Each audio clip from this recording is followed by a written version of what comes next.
오늘 저는 데살로니가전서 2장에 있는 이 말씀에 조금 전에 우리가 읽었던 19절에 우리의 소망이나 기쁨이나 자랑의 면류관이 뭐냐? 도대체 우리가 열심히 세상을 살고 하나님 만나고 하나님의 은혜를 입은 자로서 열심히 세상을 살았는데 우리의 소망이나 기쁨의 자랑에 우리가 어디 내놓을 수 있는 자랑의 기쁨의 면류관이 뭐야? 이렇게 말씀해 놓고 답을 적어 놓으신 게 너희가 우리의 영광이요 기쁨이다. 사람은 생리학적으로는 4년에 한 번씩 얼굴이 바뀐대요. 사진을 탁 찍으면 잘 모르는데 한 달, 두 달, 1년, 2년은 모르는데 4년 딱 지내면 얼굴 피부와 얼굴 모습이 또 바뀌고 가끔 TV에 보면은 전직 대통령들 나오는데 옛날에 나왔던 모습과 돌아가시기 전에 나왔던 모습 한 10년 전 했는데 엄청나게 달라진 걸 느끼잖아요. 단 본인만 못 느끼는 거거든요. 모르는 것이고요. 우리의 자랑과 면류관이 뭐야? 오늘 이 본문에 사람들이 사실 예수 믿고 이 땅의 삶에 저부터도 사실 기쁨과 즐거움으로 살아야 되는데 어떨 때 내가 거울 앞에 내 모습을 볼 때마다 이거 너무 굳어진 얼굴인데 이건 예수님의 닮은 제자의 얼굴이 아닌데 그런 걸 내가 내 모습 보고 깜짝 놀래요. 여러분은 어떤지 모르겠는데 근데 그걸 보면서 얼굴이 굳어져 있네. 왜냐하면 삶 자체가 기쁨이고 영광인 것보다는 이 땅의 삶은 고달픈 게 많으니까요. 근데 문제는 오늘 우리가 이 성경 말씀을 데살로니가 전서에서 쭉 흘러가고 있는 게 데살로니가 전서는 전 시간에도 말씀드렸지만 두 가지거든요. 하나는 믿음 안에 견고해라. 절대로 흔들리지 마라. 왜냐하면 주님의 재림이 가까웠다. 또 하나는 이제 후세에는 주님이 재림한다 하니까 뭐 아무것도 일할 거 없고 그냥 먹고 놀자. 그러니까 일하기 싫거든 먹지도 마라. 자, 그러면 현실과 하나님의 나라를 동시에 살아야 되는 우리는 어떻게 살아야 되는가 하는 삶의 문제를 말씀하면서 오늘 본문에 읽어드린 대로 이러므로 우리가 하나님께 끊임없이 감사하면 너희가 우리 하나님의 말씀을 받을 때 사람의 말로 받지 않고 하나님의 말씀으로 받았기 때문에 믿는 자가 되었다. 그러니까 성도들이 대부분 보면 하나님 앞에 이 예배 드리는데 예배를 잘 모르는 것 같아요. 그래서 누차 설명하고 해도 잘 모르는 것 같아요. 예배는 하나님 만나는 시간이거든요. 이게 이 세상에는 없는 거 아니에요. 예배가 뭐냐면 하나님 앞에 서 있고 하나님 만나는 시간인데 이게 사람의 말로 하고 사람의 행동으로 하다 보니까 하나님 없는 예배를 너무 많이 드리는 거예요. 깜짝 놀랄 때 있어요. 특히 제 같은 경우에 수많은 강단에 서서 집회도 해보고 그런데 너무너무 놀란 게 이게 성령의 역사가 이 교회 안에 충만하고 은혜가 넘쳐야 되는데 인간의 모임이 되어버려요. 예배는 이 땅에 고달프고 힘든 삶에 그분 앞에 서 있을 때 이 고달프고 힘든 세상에 하늘로부터 내리는 위로함과 은혜가 하나님 대신해서 들어오는 이 말이 하나님의 말씀으로 받았기 때문에 믿음으로 역사한다는 거예요. 복음을 방해하는 것은요, 불신자가 방해하는 게 아닙니다. 아는 자가 방해한다. 아는 자가 집요하게 방해하는 거예요. 오늘 본문은 뭐라고 하냐면 사탄이 막았도다. 사탄이 끝까지 못하도록 막았도다. 우리가 어릴 때 멸공하면 공산주의는 빨갛고 뿔 달리고 한데 아니에요. 성경 말씀대로 고린도후서 11장 14절 말씀대로 광명한 천사로 가정한 거거든요. 제일 열심히 있는 것 같은 사람이 자기 마음에 안 들 때는 그 사람이 방해한다. 우리가 하나님의 사람으로 바뀔 때 사탄의 도구가 되는 건 딱 두 종류예요. 하나는 원래 사탄이 파견한 군사예요. 교회를 무너뜨리려고 들어오는 사탄의 군사가 따로 있습니다. 긴 시간 목회를 해보니까 그렇구나. 선교제에 나가 있는 선교사님들 이야기들도 들어보면 방해하는 자가 여러분 모르는 자가 방해하는 게 아니에요. 아는 자가 어떨 때는 그렇게 믿었던 동력자가 배신하고 방해하고 하는 거예요. 그건 사단의 군사가 광명한 천사로 가장해서 들어온 거거든요. 절대로 실망하면 안 돼요. 저는 꿈을 주는 목회자 세미나를 하면서 한국교회 살리기를 17년을 했습니다. 많은 돈이 투자되고 사실 힘들고 어려운 농어촌 교회나 개척교회 사람들에게 다시 신학교에 올라갈 때에 그 꿈을 돌려주자. 어느 날 기도하는데 하나님이 너가 나서서 해라. 아이고 하나님 이거 일개 개교에서 하기는 너무 힘든 겁니다. 장학금만 한 해 2천만 원씩 이렇게 하고 거기에 되는 부대 비용과 6, 7천만 원씩 1년에 매 드는 거 한 교회가 하기 힘듭니다. 답변이 없어요. 하나님. 해? 이거 외에는 아무 답변이 없어요. 저는 좀 단순한 점이 있습니다. 계산을 잘 못합니다. 저는 누가 내한테 한 300만 원 현찰로 돈을 주면 한번 헤아려 보면 10번 헤아리면 5번은 틀립니다. 그러니까 이래 못 헤아리고 이래. 한 20개, 50개쯤 세면 머리 아파가. 에이 모르겠다. 알았어. 맞겠지. 그냥 떠져. 그리고 저는 잘하는 게 없어요. 주차도 항상 삐딱하게 세우가 맨날 사람들한테 욕 얻어먹어요. 삐딱한 주차 보이세요. 목사님 주차 맞다고. 교회에서 소문 났어요. 또 복잡한데 주차하라면 앞으로 받고 뒤로 받고 해가지고 보험료 얼마나 끊어준지 모르겠어요. 근데 맨날 목사님 하는 사람이요. 약간 서쳤는데요. 보험 처리하자더라고. 이야, 못된 거 많아. 목사님 최고예요. 공은 공이고 사는 사다고. 그리고 보험 처리 2번이나 해줬어요. 잘하는 게 없다니까요. 굳이 잘한다고 표현하기보다 한 가지 확실한 건 나는 엎드리면 하나님이 응답을 하시는 거예요. 단순하니까, 바보 같으니까, 좀 모자라니까, 계산적이지 않기 때문에 나는 그분이 맞다고 하시면 무조건 그냥 아멘하고 엎드리니까요. 신학교 올라올 때도 그랬고 하는 모든 일들이 범사가 그래요. 잘하는 게 없다니까요. 근데 한 가지 내가 기도하는 것은 하나님이 가까이 계실 때는 내 욕심으로 구하는 거 아닌 거는 언제든지 오케이 했어요. 그 17년 동안 수많은 사람들이 일을 도왔기 때문에 끄떡없이 감당한 거예요. 사단이 우리 달린 게 아니에요.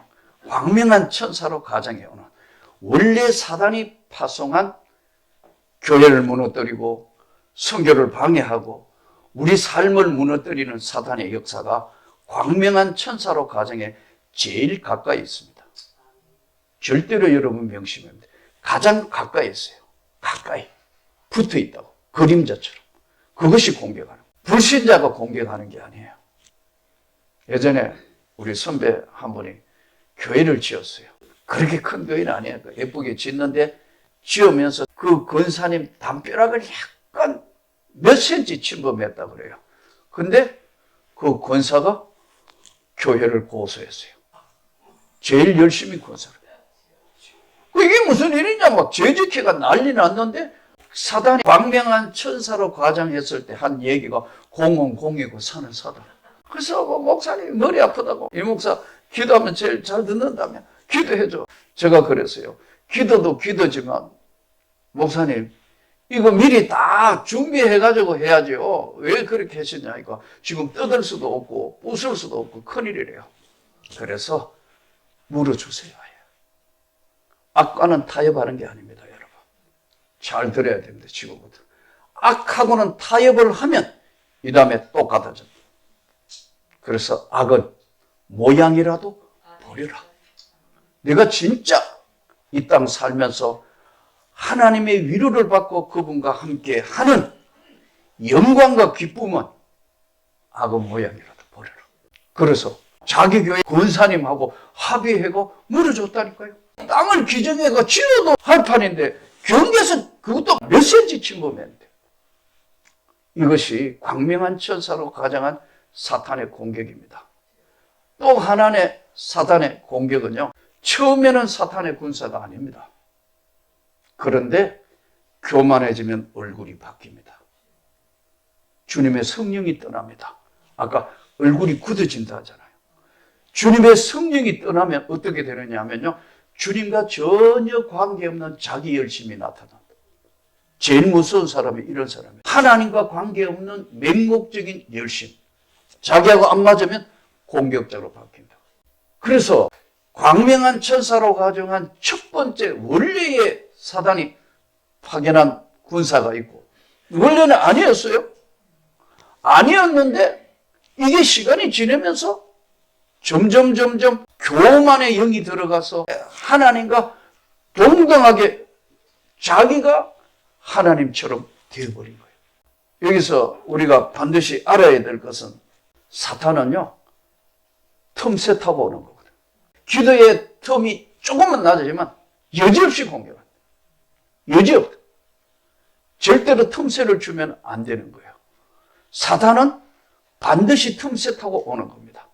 그래서 우리가 기도로 항상 정확하게 우리 자신을 먼저 들여다볼 수 있어야 되고, 주변을 들여다보면서 이 사탄의 영들이 움직이지 못하도록 우리가 기도가 뭐냐 하면 자기를 보는 거거든요.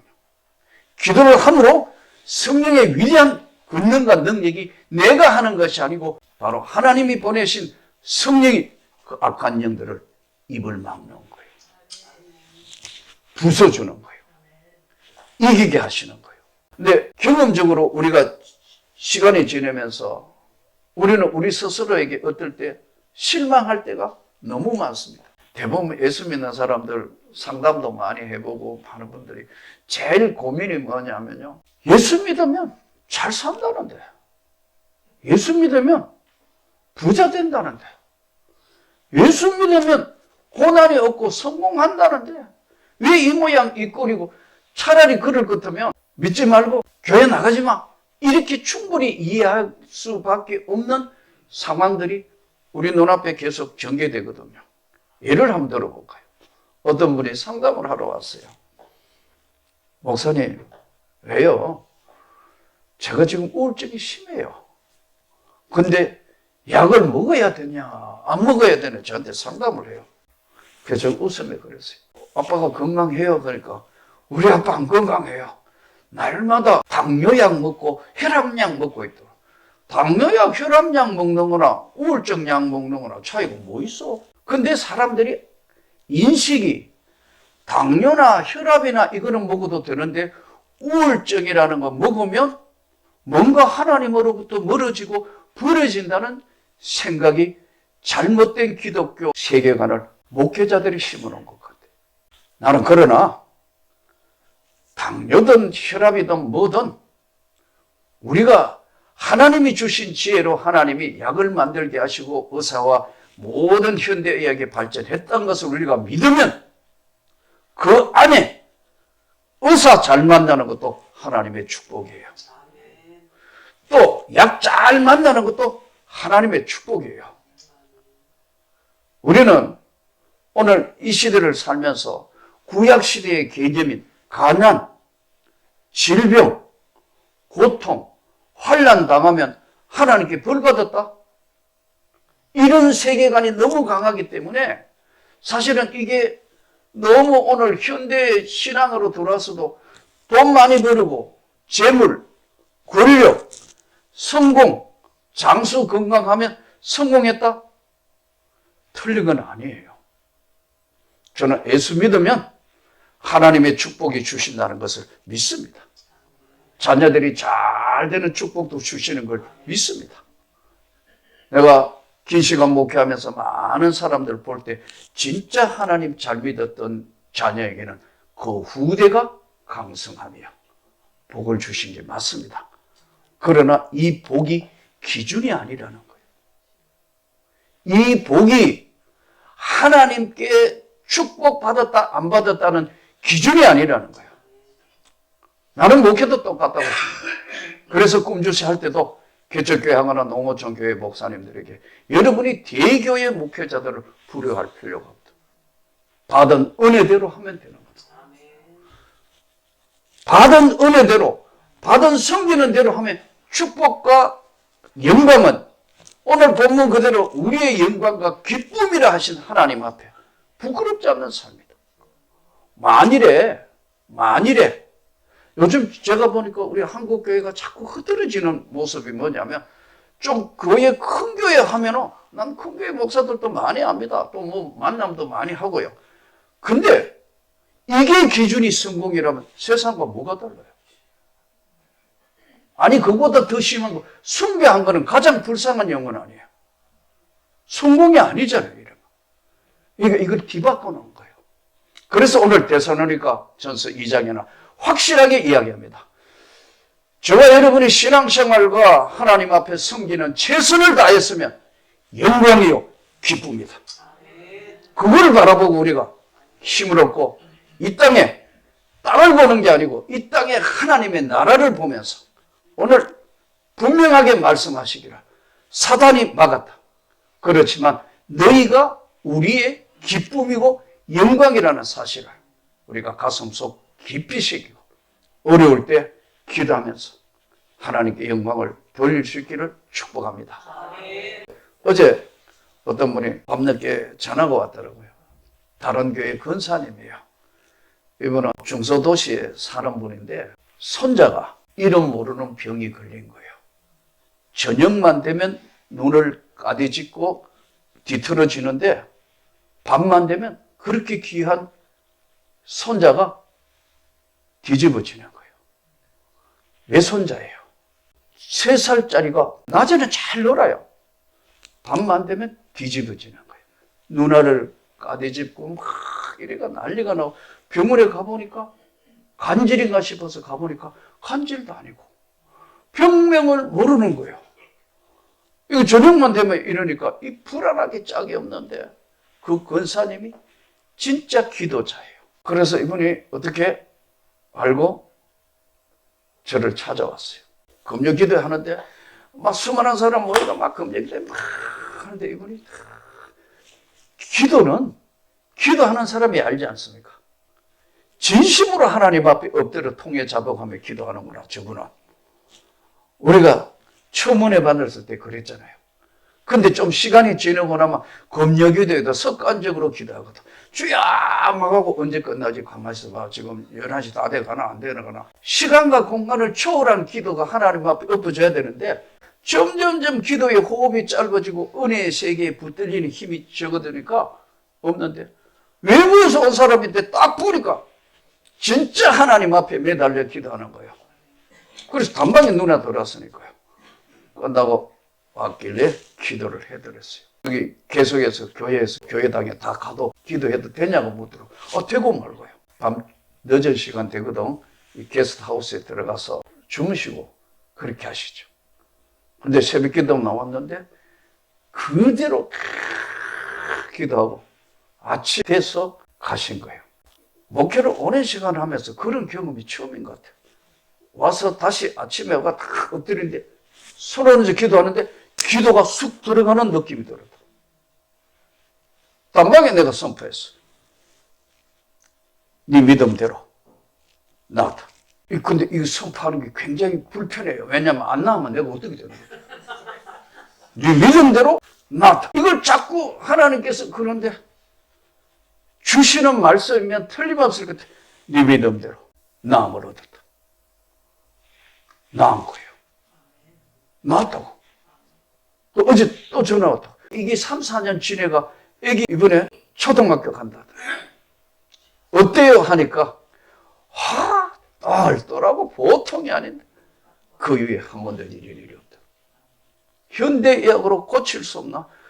그것은 우울증 약 먹는 그런 것이 아니고 하나님이 하시는 고치시는 건 다른 역사예요.